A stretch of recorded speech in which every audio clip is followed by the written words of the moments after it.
Ya, es una opinión buena. Pero que se busque, que hablen. Aunque hablen cualquier cosa. Pero, ya, alguien va a decir, si la suma de los tres ángulos es 180 y quiero que el de arriba valga 90, ahora, ¿cómo probar que esa suma es 90? Ya, entonces, hacerlo sentir la dificultad. ¿Cómo hacer esto? Entonces, a ver, tomen el centro, que es lo que hizo este señor, ya le da el nombre, pero porque alguien va a decir, ¿cómo se llamó ese señor? Usted le dice Tales, que vivía en la isla de Mileto. Entonces, por eso es conocido como Tales de Mileto. Y ahí aprovecha para decirle Tales de Mileto, es considerado en la historia como el primer matemático propiamente dicho. ¿Por qué? Porque antes de que se sepa, fue el primero en probar las cosas. En Egipto y en Babilonia, donde hubo una matemática, las cosas eran empíricas, se aceptaban porque eran ciertas empíricamente en la experimentación. Pues no se probaron, no hay ningún teorema que se conozca hecho en Egipto o en Babilonia, no hay. Y Tales fue el primero en probar. Ahí está, entonces ya los chicos, ya, entonces, ya, ¿y para qué hemos puesto ese puntito ahí? ¿Para qué? No lo va a unir con vamos a llamar A, B, C. No lo vamos a unir con A y con C porque ya están unidos. Entonces, será pues con el otro. Ya está, este es otro. Ahora sí le decimos a los chicos, observen el triángulo AOB. ¿Qué clase de triángulo es? Entonces, los chicos van a observar, ¿no? ¿Qué clase de triángulo? Entonces alguien puede decir, primero dígame qué significa qué clase de triángulo, ¿no? Bueno, ¿cómo se clasifican los triángulos? Escaleno, bueno, entre otras cosas, ¿no? Para entonces usted ya le precisa. Escaleno, isósceles y equilátero. Ya está. Ya le da eso. Entonces, ¿qué clase de triángulo es dentro de esa? Entonces, los chicos que van a ver es triángulo. ¿Ah? ¿Qué? Isósceles. Isósceles. Muy bien. El triángulo isósceles. ¿Por qué es isósceles? Porque ese señor sabía que en una circunferencia los radios son iguales. Entonces, este es igual a ese. De igual manera, en este triángulo, este lado, como el asunto, es igual al de acá. ¿No? Y entonces, este señor, que era un sabio, sabía que en un triángulo isósceles, a lados iguales, se oponen ángulos iguales. ¿Está bien?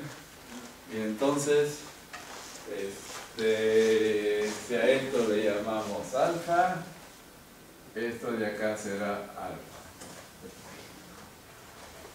Y entonces, todos los chicos van a decir, entonces quiere decir que este ángulo de acá es igual a este. Y usted le dice sí. Y ahora, entonces, por lo tanto, la suma de los tres ángulos debe dar 180. Entonces, alfa más beta más alfa más beta, porque este es alfa más beta, de 180.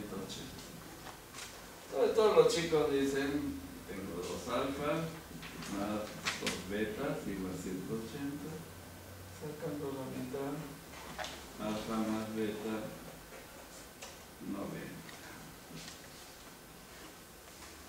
Eso hizo este viejito. Y así como probó este teorema, probó muchos otros. Por ejemplo, él probó que la suma de los tres ángulos del triángulo es 180. Él probó que, bueno, probó muchas cosas, ¿no? Y entonces, miren, este problema que hasta ahora, el siglo XXI, ustedes están aprendiendo, hace a más o menos 2600 años fue probado. ¿Qué les parece? Usted dice a sus alumnos, chicos, creo que no se van a olvidar. ¿Está bien? Y así muchos otros. A ver, vamos a ver otro ejemplo. Eso, también usted aprovecha para decirles, mire, tal vez en esa época pues no había mucho para escribir y divulgar. Él casi no escribía, sus cosas fueron conocidas, pero quien lo publicó fue Euclides. Entonces Euclides sí tuvo la honestidad en su famoso libro Los Elementos de poner este teorema de Tales en su libro de Euclides. Sí, es la proposición, está en la proposición 31 de Los Elementos del tercer libro. Usted va al tercer libro, proposición 31, está ese teorema. Entonces usted aprovecha ahí para contarle, pues mire eso. Alguien va a decir, oiga, ¿y Euclides quién fue? ¿Qué hizo Euclides? Escribió este libro, que en realidad son 13 libros. ¿Qué contenían estos libros? Estos libros contenían cosas de geometría, pero también había cosas, sobre todo, de aritmética. Y de aritmética no cosas fáciles, se cuenta. Por ejemplo, estudió las raíces cuadradas, los inconmensurables, que en esa época todavía los chicos van a comenzar a poner interés y cosas, ¿no?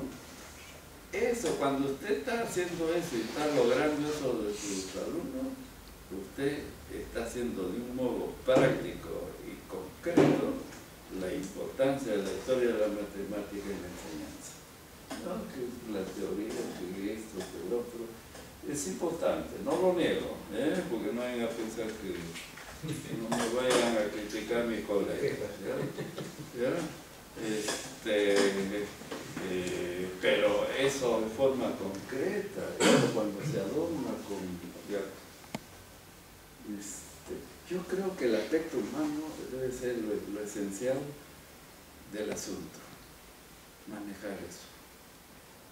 Un profesor debe ser psicólogo, debe ser un hombre que entiende la problemática social, la problemática tanto, porque aunque parezca mentira, todos esos son factores que juegan para que uno rinda.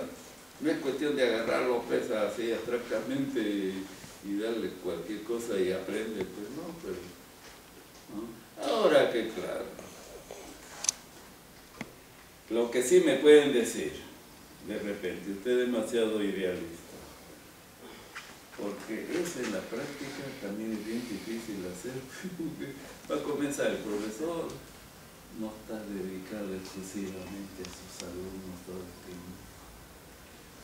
El profesor llega con la justa, da su clase y ya está pensando en que termine y se va, porque tiene que... En esas condiciones es bien difícil pues que se ponga a conversar de tal, sentadito ahí hablando todo el tiempo que quiere. Como ven, el problema de la enseñanza en general no es fácil. Y no es fácil porque no es solamente enseñar matemáticas, sino las condiciones. ¿No? Las condiciones. Para comenzar con los sueldos. Oiga, usted no sabe cuánto... Yo me acuerdo cuando un profesor de secundaria ganaba 640, me acuerdo, al mes, 640 soles.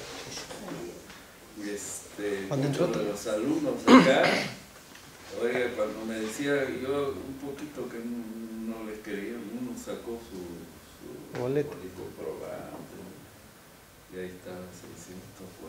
Y decía, ¿cómo hace? Discúlpeme, vamos a comenzar.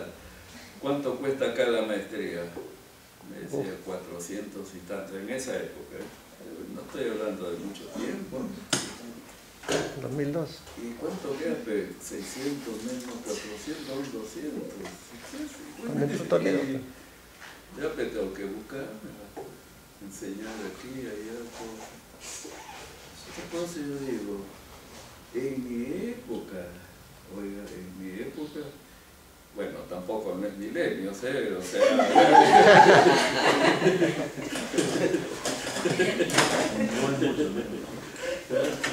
estoy hablando de los años 50, mis profesores iban a la clase, todos iban con terno y corbata. Y algo más, en la semana se cambiaban 2 o 3 veces. ¿Qué iban a ir un profesor con polo? Pues nunca. Era terno y corbata. Terno y corbata, ya, y cambiaban varias veces. ¿Ya? Y se sentía en el rostro del profesor una tranquilidad. Podían enseñar, ¿no? Porque el sueldo estaba bien compensado con la época. Pero ahora, por ahí habría que comenzar, ¿no? Un profesor debería ganar mínimo 5.000, creo yo. Sí. Para que se dedique. Para que se dedique, para que haya mística. Por eso yo digo, y eso yo lo que le decía a estos jóvenes alumnos, le decía, oiga, yo los admiro, porque miren, en esa condición yo no estudiaría.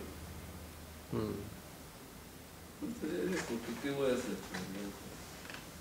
No sé. Es muy complejo y sin embargo queremos.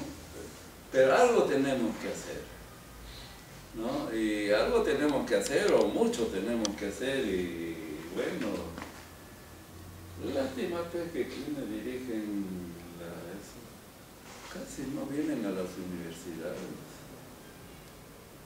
No sé, a don Pepe Cabria, nadie le aconseja, oiga, ¿por qué no va a las universidades y vea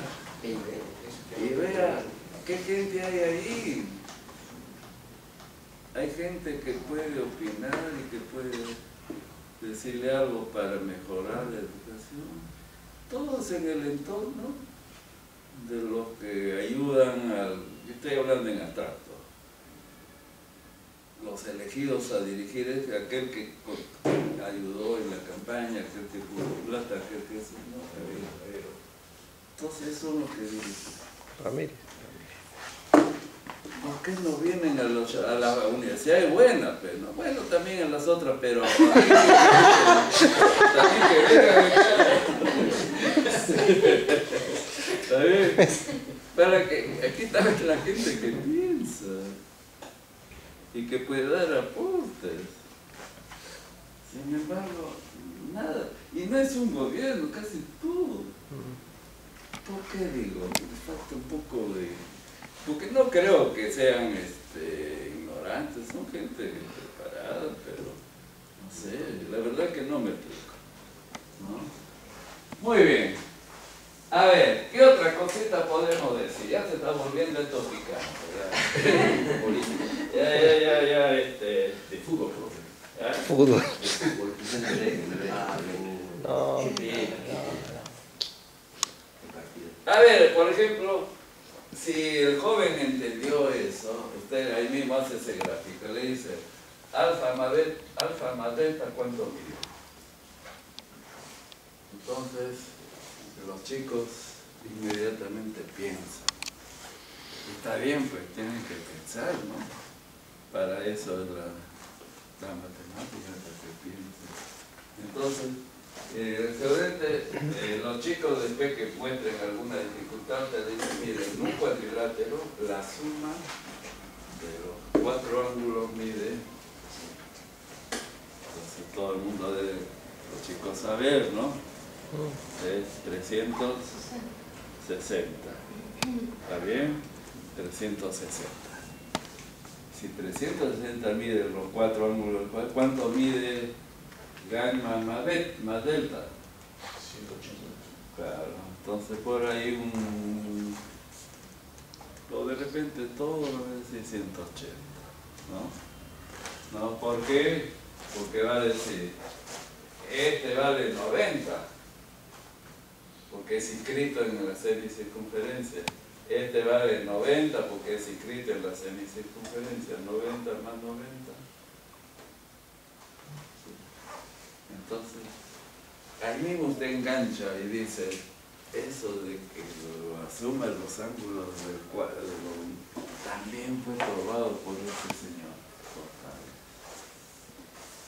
Más de uno dirá, ¿quién más probó? ¿Qué más probó? Entonces, ya por último usted lo inventa.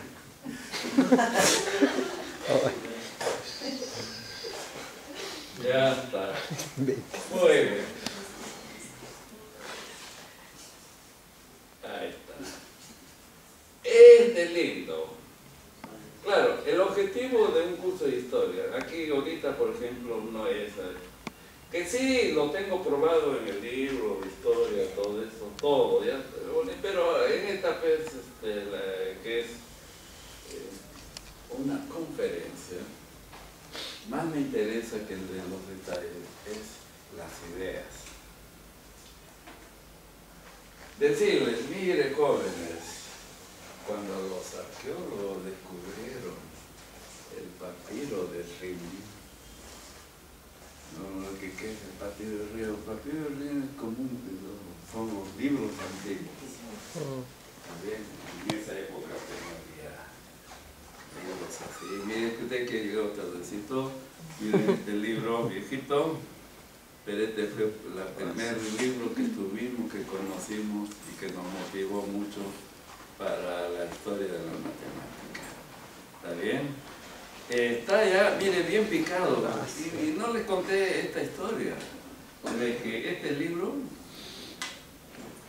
yo me he cambiado de casa como 6 o 8 veces y cada vez que me cambiaba se perdían cosas. A veces porque al botar cosas viejas, a veces uno bota cosas que piensa que ya no valen, ¿no? Entonces yo pensé que no me encontraba este libro en ninguna parte de mi casa. Y yo pues lo di por perdido. Y siempre que hablaba de este libro, decía, ¿cómo no lo tengo para mostrarlo? Pues ya, un buen día, no sé, en otra cambiada de casa, había una caja ahí arrinconada, así, que estaba con... ya, casi dije, el viceministro me dice, bota todo, yo casi boto, pero sin abrir, yo no abro para qué. Le abro y lo encuentro. Este está bien picado. Mire. Y ya estaba ya los, ¿cómo se llama? Las polillas. Escucha, ahí mismo los maté todos. Los rescaté. ¿Por qué se come su amigo? Y entonces, por eso, mire, si usted quiere sacar una fotostática de este libro, ya les he dicho, este libro está nuevecito, igualito es. Está en la Biblioteca Central. Ahí está, nuevecito. Pero sin polilla. Sin polilla. Con polilla vale más.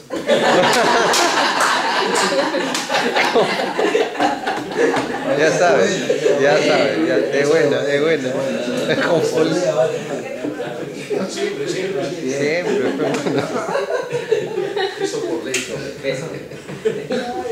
Bueno, la cosa que no es el recurso, por eso que vale el recurso. Bueno, y por si acaso el libro de Bell, que fue el otro libro que me ayudó mucho, que ayuda a mucha gente, eso está en la Biblioteca de Ciencias. ¿Ya? Ese libro es lindísimo y yo les recomiendo. usted lo saca en la biblioteca de ciencia, se llama Los Grandes Matemáticos de Bell. Uno fotocopia, ¿no? Y lo empastan y tienen su libro. ¿Ya? Eso les va a ayudar. Mire, cuando se descubrió el papiro del Rin, aunque no lo crean, si usted entra a papiro y Rin, el teorema de Pitágoras, va a encontrar esa figura. Esa figura existe, usted lo ha visto. Sí. ¿Ya? Esa es una figura famosa. Muchacho todavía. Y ya caminaba. Claro. Bueno, esta figura, mire, si usted está explicando a sus alumnos, mire, usted puede plantear su clase de teoría de Pitágoras así. Mire, jóvenes, ¿cuál es el teorema? Entonces usted dice, todo ABC es un triángulo rectángulo y es rectángulo en A. Entonces, el teorema fue teorema geométrico, o sea, es geométrico, es decir, que ABC es un triángulo rectángulo y si uno construye un cuadrado acá, si uno construye un cuadrado acá y un cuadrado aquí, entonces el área de este cuadrado es la suma de las áreas de este más este. Esa fue la concepción original del teorema. No era algebraico. No era algebraico en el sentido de... Porque, ¿cómo enseña uno el teorema de Pitágoras? Dice, el cuadrado de la hipotenusa es igual a la suma de los cuadrados del cartésio. Pero el cuadrado de la hipotenusa, o sea, los griegos interpretaban el cuadrado de un segmento es una área. O sea, si yo tengo este segmento así y nada más, entonces, si esto es X, entonces si X la medida, es la medida de ese segmento. Pero si yo pongo X cuadrado, eso ellos lo interpretaban como que era el área del cuadrado que se construía con base X. Ese era el significado de X cuadrado. Era una área. En cambio, si es algebraico X cuadrado, uno simplemente repite X cuadrado, pero uno repite como loro. O sea, el cuadrado de la hipotenusa es igual a la suma del cuadrado de los catetos. Pero uno lo repite y lo dice, pero ¿qué cosa está diciendo?